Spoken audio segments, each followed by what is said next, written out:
पतलू, ये हमारे मोटू मियाँ, ये हमारे पतलू पिया। मोटू और पतलू की जोड़ी। बब्बर शेर ने गल च चेन भी पाई जिवें शाहिया मारिया आया। यार शाहिया तो नहीं मारिया, बंदा कमजोरा भी तो होंदा ही है। इसका पेट हमें 6 मरले में दिखाई दे रहा है। गल्ला लाल ने सेब हो रही कि नाई को 100-150 दे के आए।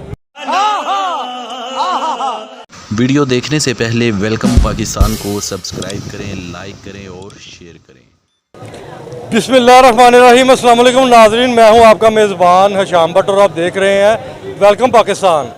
अगर बात की जाए मशहूर सूफ़ी बुज़ुर्ग दाता अली हजवेरी की, तो मशहूर सूफ़ी बुज़ुर्ग दाता अली हजवेरी के 979 में उर्स का सिलसिला रवां दवा है और दूर दराज से बल्कि दुनिया भर से ज़ायरीन आए हैं दाता अली हजवेरी के उर्स के मौका के ऊपर।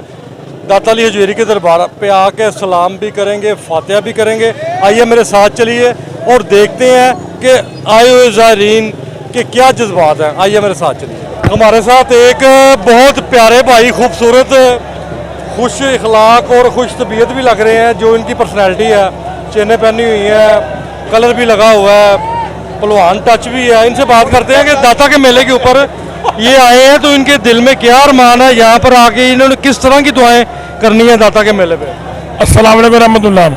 सर गल ही है, दादा ने नगरी बड़ी वड्डी, असी सरकार दे मानी आ, सरकार दे दर दे मानी आ पूरे।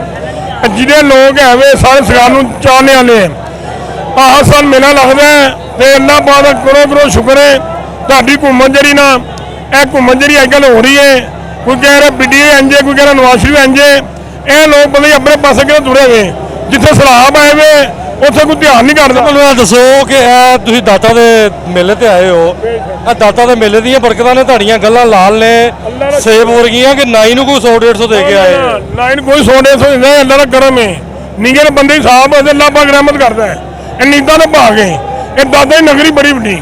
तो मुसलमानों को की पैगाम देंदे हो दाता दे मेले ते?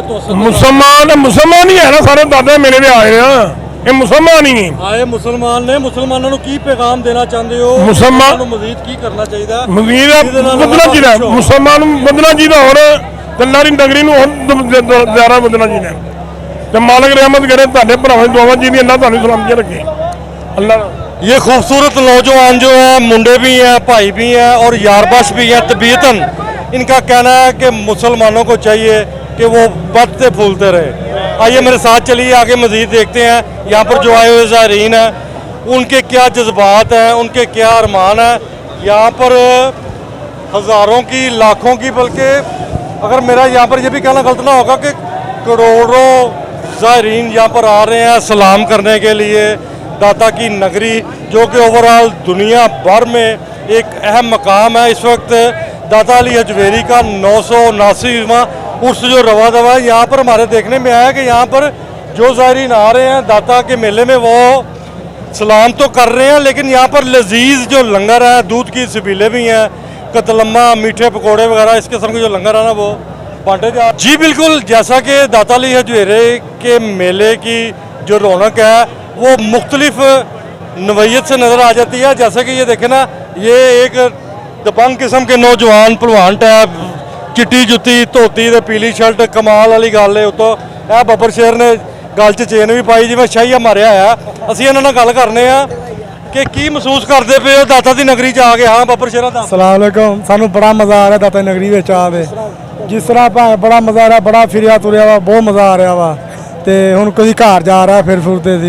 ये पीले कुर्ते दे उत्ते काले फुੱਲ बूटे पाए ने, धोतियां पईयां होईयां ने, की गल इंजॉय करन आए हो कि मेले दे सरकार नूं सलाम करन आए हो? ये सानू महीना पहला शौक सी, दादा सारा मेला आ रहा वा कि असीं सलाम करना वा थे ते कपड़े सवाइए वन सोने, दादा सारा मेला आ रहा। ठीक है, असीं 7-8 बंदे ना सूट को सवाए। असीं ऐश दे रहो आए हो तो यार तू किड्डा माशाल्लाह गबरू जवान है, ते की है ए कोई गुस्सा कर गया? ये गुस्सा कर गया ਇਹਦੇ ਨਾਲ ਤਾਂ ਚੂਚਾ ਤਗੜਾ ਕਿਉਂ ਪਹਿਲਵਾਨ ਤੂੰ ਸ਼ਾਹੀਆ ਮਾਰਿਆ ਗੱਲ 'ਚ ਚੇਨ ਪਾਈ? नहीं यार शाहिया तो नहीं मारिया, बंदा कमजोरा भी तो होंदा ही है ना। ਉਹਨਾਂ ਤੇਰਾ ਪਿੰਡਾਂ ਦੀ ਜਿੰਨੀ ਤੂੰ ਭਾਰੀ ਚੇਨ ਪਾਈ नहीं ये चैन नहीं भारी है, मैं आप भारा है। ये खांदा बहुत है पर लगदा नहीं गा। ठीक है, खांदा बहुत आ। लो जी, जैसे बच्चे कार्टून देखते हैं, एक मोटू एक पतलू, ये हमारे मोटू मियाँ, ये हमारे पतलू पिया। ये भी दरबार आए हैं, मेले पे सलाम करने आए हैं, सरकार के मानी है। इसी तरह मेरे साथ अगर आपको नज़र आ जाए या दिखा दिया जाए, यहाँ पर कतलम्मा, जलेबियाँ, मीठे पकोड़े, सारा कुछ यहाँ पर जो ना वो मेले की रवायत को बरकरार रखने के लिए यहाँ पर लगाया जा रहा है। पहलवान जी कितनी देर तो ला रहे हो जी? 4 साल तो ਤੇ ਆਪਣਾ ਸਿਰਫ ਮੇਲੇ ਤੇ ਹੀ ਆਉਂਦੇ ਹੋ ਕਿ ਰੂਟੀਨ 'ਚ ਹੀ ਇੱਥੇ ਹੁੰਦੇ ਹੋ? मेले दे ਪੂਰੇ ਪਾਕਿਸਤਾਨ ਦੇ ਵਿੱਚ ਜਾਂਦੇ ਹੋ ਮੇਲੇ? जी जी ये कतलम्मा है, मीठे पकोड़े हैं, जलेबियाँ हैं। इनका बताना है कि साल से ये यहाँ पर आके ये स्टॉल लगा रहे हैं और जब भी दाता दरबार का मेला आता है ये लाजमी यहाँ पर आते हैं। और इसके अलावा जो पाकिस्तान भर में जो दरबार है वहाँ पर भी मेले के दिनों में किसी भी अगर मज़ार का मेला हो तो ये लोग वहाँ पर कतलम्मों के स्टॉल लगाते हैं। यहाँ पर तो मुख्तलिफ़ किस्म की अवाम है, मुख्तलिफ़ शहरों से आ रहे हैं, पाकिस्तान भर से आ रहे हैं, बल्कि दुनिया भर से आ रहे हैं। देखिए नाजरीन, एक सेहतमंद बड़े पेट का मालक है जिसका पेट हमें 6 मरले में दिखाई दे रहा है, वो भी यहाँ पर मेला देखने आया, सरकार पे हाज़री देने आया। हाँ जी, की हाल है लाला जी? ठीक ठाक तुम सुनाओ।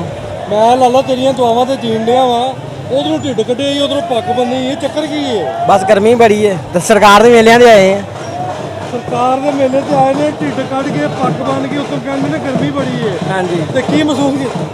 ਹੈਲੋ ਇਹ ਦੇਖੋ ਇੱਥੇ ਤੇ ਇੰਨੀ ਪਈ ਹੋਈ ਹੈ। ਭਲਵਾਨ ਬੱਬਰ ਸ਼ੇਰ ਕੱਲਾ ਕੱਲਾ ਹੀ ਬੋਤਲ ਪੀਣ ਡਿਆ। ਭਲਵਾਨ ਕਿੰਨੀਆਂ ਬੋਤਲਾਂ ਰੋਜ਼ ਦੀਆਂ ਪੀ ਜਾਂਦਾ? ਤੇ ਇਹ ਲਾਲਾ ਵੀ ਆਪਣੇ ਨਾਲ ਹੈ? ਤੇ ਇਹ ਤੇ ਵੀ ਕੋਈ ਚਾਰ ਨੇ ਲਾ ਦਿਓ। ਕੀ ਮਾੜਾ ਜਿਹਾ ਰੱਖਿਆ ਇਹ ਨਾਲ ਨਜ਼ਰ ਵੱਟੂ ਦੇ ਤੌਰ ਤੇ ਇਸਤੇਮਾਲ ਕਰ ਰਹੇ ਆ ਕਿ ਕੋਈ ਆਪਣਾ? नहीं खवा रहे हैं। ਅੱਛਾ, ਮੁਸਲਮਾਨਾਂ ਨੂੰ ਕੀ ਪੈਗਾਮ ਦਿੰਦੇ ਹੋ? बाजी राहे अग दे चलना चाहिए, नमाज दीन सारा इस्तेमाल करो, पढ़ो। ये जो हमारे मंचले हैं, खूबसूरत नफीस इंसान, वो अलग बात है, इनका पेट बहुत बड़ा। इन्होंने बोला है मुसलमानों को चाहिए कि राह हक पर चलें, इंसानियत से प्यार करें, धोखा फरेब ना करें। ये जो हालो अहवाल थे दाता अली हजवेरी के उर्स मुबारक के मैंने आपको बताए हैं। इसी के साथ अपने मेज़बान हशाम भट्ट को इजाज़त दें और देखते रहें वेलकम पाकिस्तान। पाकिस्तान जिंदाबाद।